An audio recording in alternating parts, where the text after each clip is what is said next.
non-smart LED TV. First time setup installation.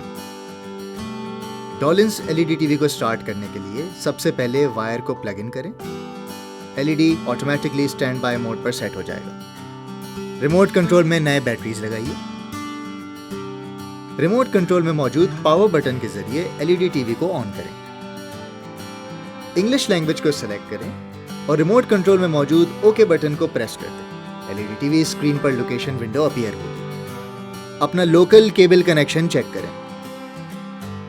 Home के option को select करें और रिमोट कंट्रोल पर दिए गए ओके के बटन को प्रेस करें।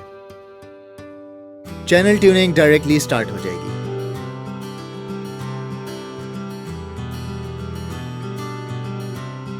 चैनल ट्यूनिंग खत्म होने के बाद केबल चैनल्स LED स्क्रीन पर आ जाएंगे।